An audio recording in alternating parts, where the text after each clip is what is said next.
आज की इस वीडियो में हम जानेंगे दुनिया के सबसे खतरनाक कंप्यूटर वायरस के बारे में जिन्होंने पूरी दुनिया में तबाही मचा दी। WannaCry।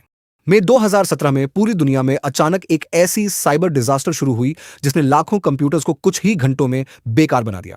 बिना किसी वार्निंग के कंप्यूटर्स लॉक होने लगे, स्क्रीन्स काली पड़ गईं, जरूरी फाइल्स अचानक गायब नहीं हुई बल्कि एनक्रिप्ट होकर पूरी तरह लॉक हो गईं। फिर स्क्रीन पर एक लाल रंग का मैसेज दिखाई देता था जिसमें लिखा होता था कि अगर अपनी फाइल्स वापस चाहिए तो बिटकॉइन में पेमेंट करो, और वह भी तय की गई डेडलाइन के अंदर। इस खतरनाक रैंसमवेयर का नाम था WannaCry, जिसे वनाक्रिप्ट के नाम से भी जाना जाता है। यह इतिहास के सबसे विनाशकारी साइबर अटैक्स में से एक था। WannaCry की सबसे डरावनी बात यह थी कि इसे फैलने के लिए किसी यूजर की गलती की जरूरत ही नहीं पड़ती थी। यह विंडोज की एक सिक्योरिटी वल्नरेबिलिटी का फायदा उठाता था और एक कंप्यूटर से दूसरे कंप्यूटर में अपने आप पहुंच जाता था। अगर कोई कंप्यूटर उसी नेटवर्क से जुड़ा होता तो यह वायरस उसे भी कुछ ही सेकंड में अपनी चपेट में ले लेता था। देखते ही देखते पूरा नेटवर्क इन्फेक्टेड हो जाता था। कुछ ही घंटों के अंदर दुनिया भर के हॉस्पिटल्स, स्कूल्स, बिजनेसेस इस अटैक की चपेट में आ गए। कई हॉस्पिटल्स को अपने क्रिटिकल सिस्टम्स बंद करने पड़े, बिजनेसेस का काम रुक गया और कई गवर्नमेंट सर्विसेज भी ठप हो गई। जैसे ही WannaCry किसी कंप्यूटर में घुसता था, वह उसमें मौजूद सभी जरूरी फाइल्स, डॉक्यूमेंट्स, फोटोज और दूसरे डेटा को एनक्रिप्ट कर देता था। इसका मतलब था कि कंप्यूटर का मालिक अपनी ही फाइल्स को न देख सकता था, न खोल सकता था और न ही इस्तेमाल कर सकता था। इसके बाद स्क्रीन पर एक काउंटडाउन टाइमर शुरू हो जाता था। मैसेज में साफ लिखा होता था कि अगर तय समय के अंदर बिटकॉइन में पेमेंट नहीं की गई तो आपका डेटा हमेशा के लिए डिलीट कर दिया जाएगा। लेकिन सबसे चौंकाने वाली बात यह थी कि पेमेंट करने के बाद भी किसी को यह भरोसा नहीं था कि उसकी फाइल्स वापस मिलेंगी भी या नहीं। WannaCry को इतना खतरनाक बनाने की सबसे बड़ी वजह इसकी स्पीड और इसकी चुपचाप फैलने की क्षमता थी। कई कंप्यूटर्स बिना किसी लिंक पर क्लिक किए, बिना कोई फाइल डाउनलोड किए और बिना किसी वार्निंग के ही इन्फेक्टेड हो गए। जिन सिस्टम्स में विंडोज के सिक्योरिटी अपडेट्स या लेटेस्ट पैचेस इंस्टॉल नहीं थे, वे सबसे आसान टारगेट बन गए। पुराने नेटवर्क्स में यह वायरस आग की तरह फैल गया और जहां जहां पहुंचा वहां कैओस मच गया। आखिरकार इस अटैक की रफ्तार तब धीमी पड़ी जब एक सिक्योरिटी रिसर्चर ने इसके कोड में छिपा हुआ एक सीक्रेट किल स्विच खोज निकाला। उस किल स्विच ने वायरस के फैलने की गति को रोक दिया, लेकिन तब तक बहुत देर हो चुकी थी। दुनिया के 150 से भी ज्यादा देशों में 3 लाख से अधिक कंप्यूटर्स पहले ही WannaCry का शिकार बन चुके थे। एक अकेले वायरस ने पूरी दुनिया को यह एहसास करा दिया कि साइबर अटैक भी किसी बड़े युद्ध जितना खतरनाक हो सकता है। You are an idiot. 2000 के दशक की शुरुआत में इंटरनेट पर एक ऐसा वायरस सामने आया जिसने लोगों के कंप्यूटर से डेटा नहीं चुराया, कोई वायरस फैलाकर फाइल्स भी एन्क्रिप्ट नहीं की, लेकिन फिर भी उसने लाखों यूजर्स की जिंदगी कुछ मिनटों के लिए नरक बना दी। इसका नाम था यू आर एन इडियट। ये कोई साधारण वायरस नहीं था। इसका मकसद चोरी करना नहीं, बल्कि यूजर को इतना परेशान करना था कि वह अपने ही कंप्यूटर पर कुछ भी ना कर सके। जैसे ही कोई यूजर गलती से किसी मैलिशियस वेबसाइट पर पहुंचता था, यह वायरस तुरंत एक्टिवेट हो जाता था। अगले ही पल स्क्रीन पर एक के बाद एक पॉपअप विंडोज खुलनी शुरू हो जाती थी। हर विंडो में रंग बिरंगे फ्लैशिंग ग्राफिक्स, स्माइलिंग फेसेस और बार बार वही एक मैसेज दिखाई देता था, यू आर एन आइडियट। शुरुआत में शायद यूजर को लगता कि बस विंडो बंद कर दूं, सब ठीक हो जाएगा, लेकिन असली डर यहीं से शुरू होता था। जैसे ही वह एक पॉपअप को क्लोज करता, उसकी जगह 6 नई विंडोज खुल जाती थी। हर नई विंडो फिर से वही मैसेज दिखाती थी। आखिरकार ज्यादातर यूजर्स के पास सिर्फ एक ही रास्ता बचता था, कंप्यूटर को फोर्स रीस्टार्ट करना। लेकिन कई लोगों के लिए मुश्किल यहीं खत्म नहीं होती थी। इस वायरस के कुछ वर्जन्स ऐसे स्क्रिप्ट्स का इस्तेमाल करते थे जो कंप्यूटर स्टार्ट होते ही अपने आप फिर से एक्टिवेट हो जाते थे। यानी जैसे ही सिस्टम ऑन होता, वही पॉपअप्स दोबारा स्क्रीन पर छा जाते थे। यूजर चाहे जितनी बार रिस्टार्ट करे, हर बार वही हमला फिर से शुरू हो जाता था। इस तरह लोग बार बार क्रैश, हैंग और फोर्सड रिब्यूट के एक अंतहीन चक्र में फंस जाते थे। सबसे हैरानी की बात यह थी कि यू आर एन इडियट किसी का डेटा चोरी नहीं करता था, न ही फाइल्स को एनक्रिप्ट करता था, लेकिन इसकी जबरदस्त परसिस्टेंस, लगातार लौट आने की क्षमता और यूजर को पूरी तरह बेबस कर देने वाला तरीका इसे इंटरनेट के शुरुआती दौर के सबसे बदनाम और सबसे परेशान करने वाले वायरस में से एक बना देता है। I love you. मई 2000 में दुनिया ने एक ऐसे वायरस को देखा जिसने सिर्फ कुछ दिनों में लाखों कंप्यूटर्स को अपनी चपेट में ले लिया। इसका नाम था आई लव यू वायरस। इसकी शुरुआत हुई एक साधारण से दिखने वाले ईमेल से। यूजर के इनबॉक्स में एक ईमेल आया जिसका सब्जेक्ट था आई लव यू। साथ में love letter for you .txt.vbs नाम की एक अटैचमेंट थी। देखने में यह एक नॉर्मल टेक्स्ट फाइल लग रही थी, लेकिन असल में यह एक विजुअल बेसिक स्क्रिप्ट थी जिसे बड़ी चालाकी से छिपाया गया था ताकि किसी को उस पर जरा भी शक ना हो। जैसे ही यूजर ने उस अटैचमेंट को ओपन किया, वायरस तुरंत एक्टिवेट हो गया। बिना किसी वार्निंग के उसने खुद को पूरे कंप्यूटर में कॉपी करना शुरू कर दिया। वायरस एक्टिव होते ही उसने कंप्यूटर में मौजूद इमेजेस, डॉक्यूमेंट्स और दूसरी जरूरी फाइल्स को ओवरराइट करना शुरू कर दिया। यानी ओरिजिनल फाइल्स की जगह वायरस की अपनी कॉपीज सेव होने लगी, जिससे यूजर का महत्वपूर्ण डेटा खराब होने लगा। लेकिन इसका असली खतरा यहीं खत्म नहीं हुआ। वायरस ने यूजर की ईमेल एड्रेस बुक को एक्सेस किया और उसमें मौजूद हर कॉन्टैक्ट को वही इन्फेक्टेड अटैचमेंट अपने आप सेंड कर दी। इसका मतलब था कि वायरस एक कंप्यूटर से दूसरे कंप्यूटर और एक ईमेल इनबॉक्स से दूसरी इनबॉक्स तक बिना किसी एक्स्ट्रा यूजर एक्शन के लगातार फैलता चला गया। इस वायरस ने किसी एडवांस्ड हैकिंग टेक्निक या कॉम्प्लेक्स सॉफ्टवेयर बग का इस्तेमाल नहीं किया। इसकी सबसे बड़ी ताकत थी इंसानों की क्यूरियोसिटी और ट्रस्ट। ईमेल का सब्जेक्ट इतना पर्सनल और फैमिलियर था कि ज्यादातर लोगों ने बिना सोचे समझे उसे ओपन कर लिया, और यही उनकी सबसे बड़ी गलती साबित हुई। सिर्फ कुछ ही दिनों के अंदर लाखों कंप्यूटर्स इस वायरस से संक्रमित हो गए। कई बड़ी कंपनीज और ऑर्गेनाइजेशंस को नुकसान रोकने के लिए अपने पूरे ईमेल सिस्टम्स बंद करने पड़े और नेटवर्क्स को बाकी सिस्टम से अलग करना पड़ा। उस समय ईमेल के जरिए फैलने वाले वायरस के खिलाफ सिक्योरिटी सिस्टम ज्यादा तैयार नहीं थे। इसी वजह से आई लव यू वायरस इतिहास के सबसे तेजी से फैलने वाले साइबर अटैक्स में से एक बन गया। माईडूम। साल 2004 की शुरुआत में इंटरनेट की दुनिया में एक ऐसा कंप्यूटर वायरस आया जिसने कुछ ही दिनों में पूरी दुनिया में हड़कंप मचा दिया। इसका नाम था माईडूम।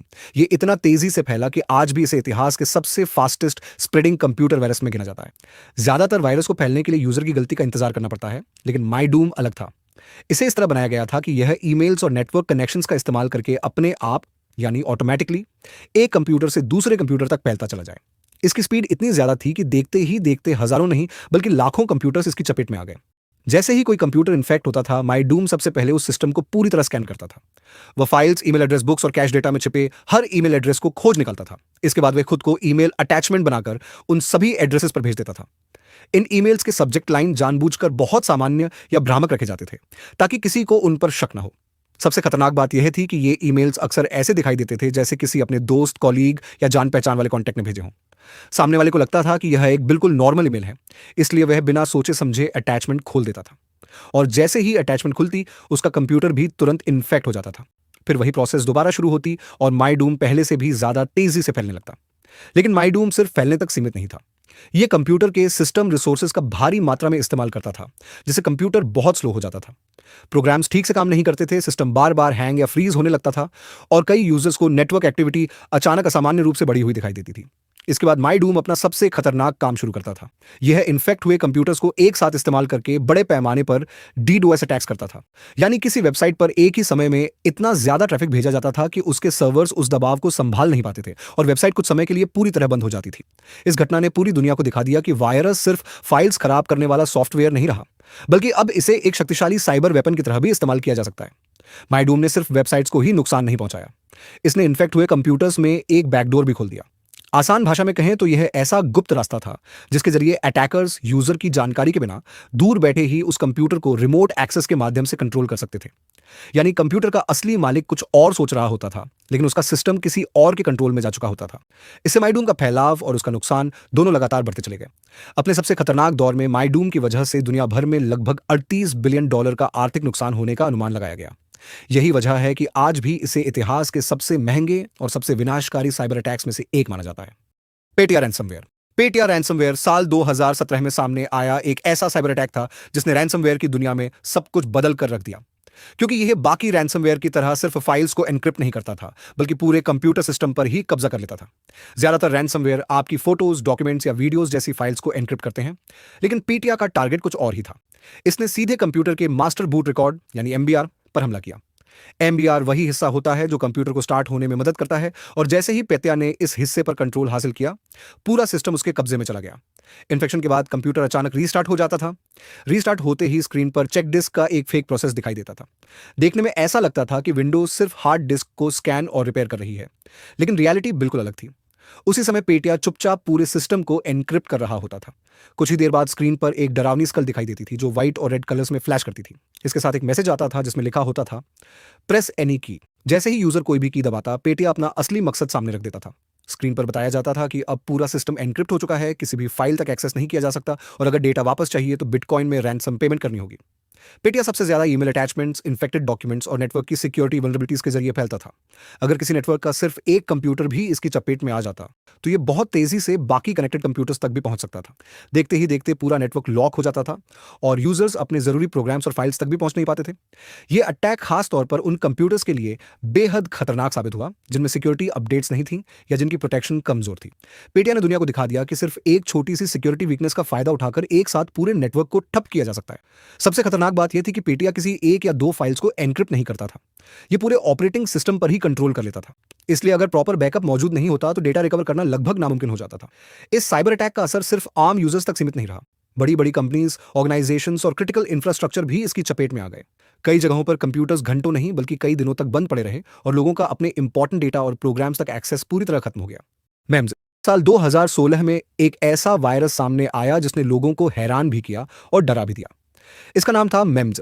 सबसे अजीब बात यह थी कि इसे डेटा चोरी करने या रैंसमवेयर की तरह पैसे वसूलने के लिए नहीं बनाया गया था। इसका मकसद सिर्फ एक चीज दिखाना था, अगर किसी मेम्स को कंप्यूटर पर पूरा कंट्रोल मिल जाए तो वह कितनी तबाही मचा सकता है। एक बिल्कुल सामान्य कंप्यूटर कुछ ही मिनटों में एरर्स, ग्लिचेस और अजीबोगरीब सिस्टम प्रॉब्लम से भर जाता था। ज्यादातर लोग मेम्स को खुद ही डाउनलोड करके रन करते थे, लेकिन इसे शुरू करने से पहले स्क्रीन पर दो बड़े वार्निंग मैसेजेस दिखाई देते थे। उन वार्निंग्स में साफ लिखा होता था कि अगर आपने इसे आगे चलाया तो आपका सिस्टम परमानेंटली डैमेज हो सकता है। इसके बावजूद सिर्फ क्यूरियोसिटी की वजह से बहुत से लोग इसे फिर भी चला देते थे, क्योंकि उन्हें लगता था कि शायद ऐसा कुछ नहीं होगा। लेकिन जैसे ही मेम्स एक्टिव होता, पूरा सिस्टम धीरे धीरे पागल होने लगता। सबसे पहले अचानक रैंडम पॉपअप मैसेजेस स्क्रीन पर दिखाई देने लगते। फिर खुले हुए विंडोज अपने आप इधर उधर मूव करने लगते। स्क्रीन के कलर्स इन्वर्ट हो जाते, यानी हर रंग उल्टा दिखाई देने लगता। और बिना किसी वजह के अचानक सिस्टम साउंड्स बजने लगती। ऐसा लगता था जैसे कंप्यूटर पर अब यूजर का नहीं बल्कि मेमर्स का कंट्रोल हो। कुछ ही देर बाद हालात और भी खराब होने लगते। कीबोर्ड सही तरह से रिस्पॉन्स देना बंद कर देता। जो की दबाते उसका सही आउटपुट नहीं मिलता। स्क्रीन पर लगातार नए नए विजुअल इफेक्ट्स दिखाई देने लगते, जिससे कुछ भी साफ देख पाना मुश्किल हो जाता। यहां तक कि रोज इस्तेमाल होने वाले कमांड्स भी सामान्य तरीके से काम करना बंद कर देते थे। मेम्स की सबसे डरावनी बात यह थी कि ये सारी परेशानियां एक साथ नहीं लाता था। ये एक एक करके नए इफेक्ट्स जोड़ता जाता था। हर कुछ मिनट बाद सिस्टम में कोई नई गड़बड़ी शुरू हो जाती और धीरे धीरे कंप्यूटर पर कंट्रोल करना लगभग नामुमकिन हो जाता। तकनीकी रूप से सिस्टम अभी भी चालू रहता था, लेकिन उसे इस्तेमाल करना किसी बुरे सपने से कम नहीं लगता था। और आखिर में आता था इसका सबसे खतरनाक स्टेज। मेम्स कंप्यूटर के मास्टर बूट रिकॉर्ड यानी एमबीआर को ओवरराइड कर देता था।